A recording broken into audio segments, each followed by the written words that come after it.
Pawan Bansal today presented the rail budget, and this was his first, but of course the UPA government, it's almost the 10th budget. And the railway budget is, of course, there's always a question about why there should be a rail budget, but if you leave that aside, the rail budget is the time for the government to actually give its point of view on what happens to the most key infrastructure in the country. And that is the way to look at what happens or what is the significance of the rail budget. Of course, for us, there's a major issue that since a large number of us essentially use the railways, so the key question remains what happens to passenger fares. Now, the passenger fares, there was an announcement in January itself that the passenger fares would be raised, which is why, and the railway minister decided that he will not be raising the prices again this time.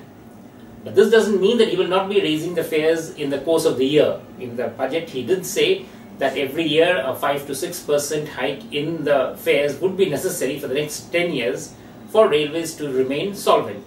Which means that even if it doesn't happen now, going down the year, later on, one can expect corrections because inflation is running at more or less the same pace. So that is about the passenger fares. Now what does that mean for freight rates? Freight rates over the last 2 years has risen by approximately 30% across all wage goods. In fact, the major ones, which is the coal, iron ore, which railways are the best in transporting, there the fare hikes have been even higher. Now, this means that railways have essentially been cross-subsidizing by not raising the passenger fares and by raising the freight rates excessively.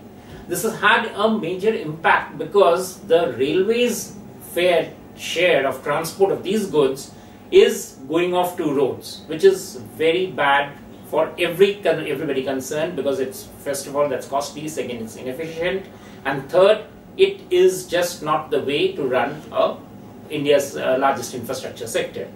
But this has happened, and because it's happened, now the big question in this budget was whether Pawan Bansal would raise the passenger fares a bit more because he has started late and ensure that he doesn't raise the freight rate.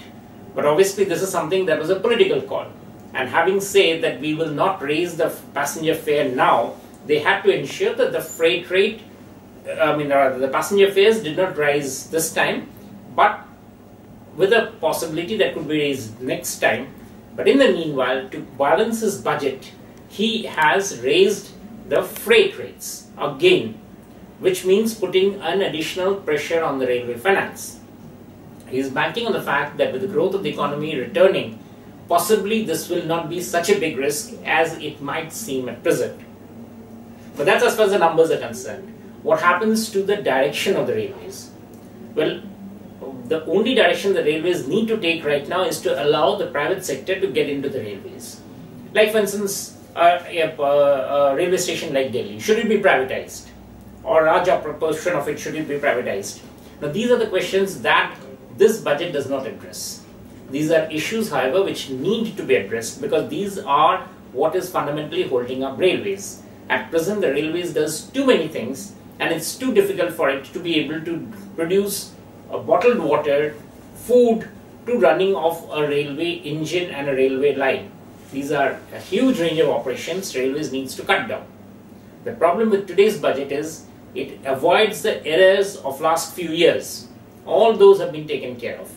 But it is not setting a direction except for setting up the Independent Rail Tariff Authority, which is a good idea and it's in the works, in what shape the railways would look at for the next 5 years. That's all I think.